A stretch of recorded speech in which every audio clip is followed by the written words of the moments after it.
అధిక దిగుబడికి హైబ్రిడ్ పసుపు. పసుపు సాగులో మేటి నిజామాబాద్ జిల్లాకు లేదు సాటి అంటుంటారు తెలంగాణ రాష్ట్ర రైతులు.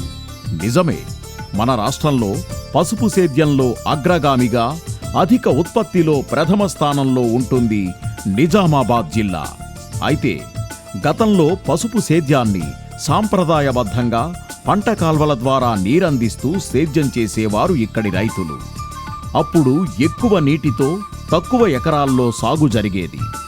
అయితే రాష్ట్ర ప్రభుత్వం ఉద్యాన శాఖ తెలంగాణ మైక్రో ఇరిగేషన్ ప్రాజెక్టు ద్వారా రైతులకు నీటి వినియోగంపై అవగాహన కల్పించి తక్కువ నీటితో ఎక్కువ సేద్యానికి అవకాశం ఉండే సూక్ష్మనీటి సాగు పద్ధతిని ప్రోత్సహించింది.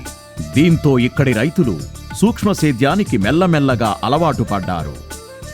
ఈ నేపథ్యంలో 2015 జులై మాసంలో పర్ డ్రాప్ మోర్ క్రాప్ నినాదంతో ప్రధాని నరేంద్ర మోడీ కేంద్ర ప్రభుత్వం ద్వారా ప్రధానమంత్రి కృషి సించాయ యోజన పథకాన్ని ప్రారంభించిన విషయం తెలిసిందే. ఈ మేరకు నిజామాబాద్ జిల్లాలో PMKSY పథకం క్రింద నాబార్డు వారి రుణ సాయంతో TSMIP వారు అనేక మంది రైతులకు సబ్సిడీపై డ్రిప్ ఇరిగేషన్ సిస్టమ్ అందజేశారు. దీంతో ఇక్కడి రైతులు పర్ డ్రాప్ మోర్ క్రాప్ అంటూ తక్కువ నీటితో ఎక్కువ ఎకరాల్లో సేద్యం చేస్తుండడం శుభ పరిణామం. ఈ మేరకు జిల్లాలో అనేక మంది రైతుల విజయగాథలు మనకు కనిపిస్తాయి. ఒక్కో రైతుది ఒక్కో మార్గం. ఇందులో పసుపు రైతుల విషయానికొస్తే మగ్గిడి గ్రామానికి చెందిన యువ రైతు చిన్నారెడ్డిది వినూత్న పంధాయే అని చెప్పొచ్చు. నా పేరు నర్మల చిన్నారెడ్డి. మా ఊరు వచ్చేసి మగ్గిడి గ్రామం, మండల ఆర్మూరు.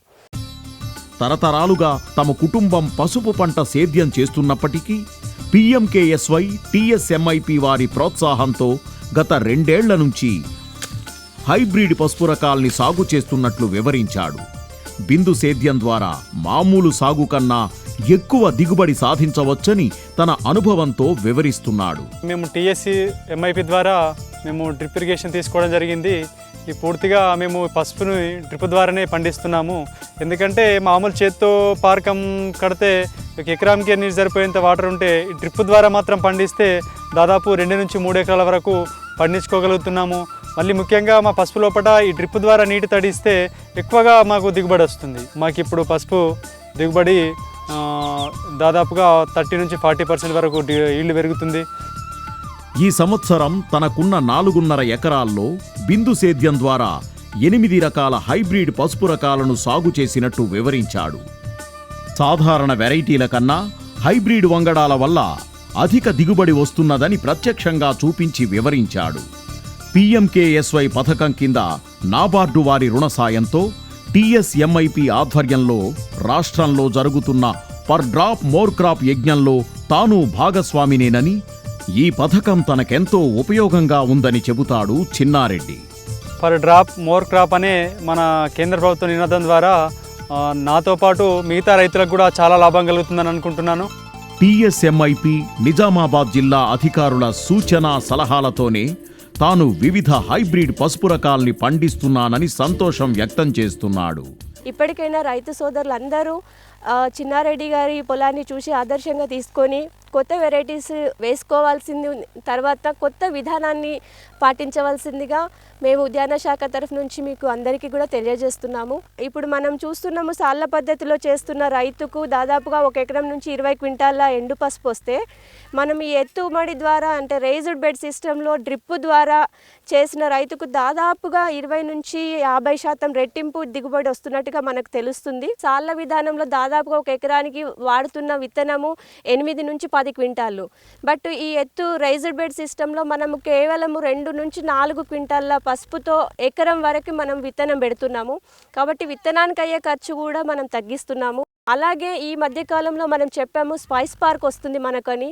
స్పైస్ పార్క్ వచ్చిన తర్వాత పసుపులను ప్రాసెసింగ్ చేసినప్పుడు ఆ ప్రాసెసింగ్లో పసుపులో ఉండే కర్కుమిన్నే బేస్ చేసుకుంటారు. కాబట్టి ఏదైతే ఇప్పుడు మనం నిజామాబాద్ జిల్లాలో కల్టివేట్ చేస్తున్న వెరైటీ ఏదైతే ఆర్మూరు, ఎర్రగుంటూరు ఉందో దాంట్లో కర్కుమిన్ పర్సంటేజ్ చాలా తక్కువ ఉంటుంది. కాబట్టి రైతు సోదరులు ఇది గమనించి ఫ్యూచర్లో మనకు రాబోయే స్పైస్ పార్క్లో మనకు మంచి ఇండస్ట్రీస్ వస్తాయి. కాబట్టి ఆ ఇండస్ట్రీస్ని కూడా దృష్టిలో పెట్టుకొని ఎక్కువ కర్కుమిన్ ఉన్న వెరైటీస్ పండించగలిగితే కనుక వాళ్ళకు మంచి రేట్ వస్తుంది. ఇప్పుడు తమ గ్రామంలో మరెందరో రైతులు తనని చూసి బిందు సేద్యం ద్వారా పసుపు పండించడానికి ముందుకొస్తున్నారని, అలాగే పసుపులో అధిక దిగుబడి కోసం హైబ్రిడ్ రకాల్ని వాడుతున్నానని తెలియజేశారు. ప్రధాని కృషి సంచయ యోజన ద్వారా కూడా మిగతా రైతులు ఎంతోమంది రైతులకు కూడా మేలు కలుగుతుందని మేము ఆశిస్తున్నాము. ఇలా టీఎస్ఎంఐపి వారి ప్రోత్సాహం, ప్రధానమంత్రి కృషి సించాయ యోజన పథకం, నాబార్డు వారి రుణ సాయం పసుపు రైతు చిన్నారెడ్డికి ఎంతో సాయపడిందనే చెప్పాలి. ఇలాంటి రైతులు జిల్లాలో మరెందరో ఉన్నారు. పసుపుతో పాటు మరెన్నో రకాల పంటల్ని సూక్ష్మ సేద్యం ద్వారా పండిస్తూ అధిక దిగుబడి సాధిస్తున్నారు. అందుకే సలాం టీఎస్ఎంఐపి, సలాం పిఎంకేఎస్వై అంటూ ఇక్కడి రైతులు సంతోషం వ్యక్తం చేస్తున్నారు.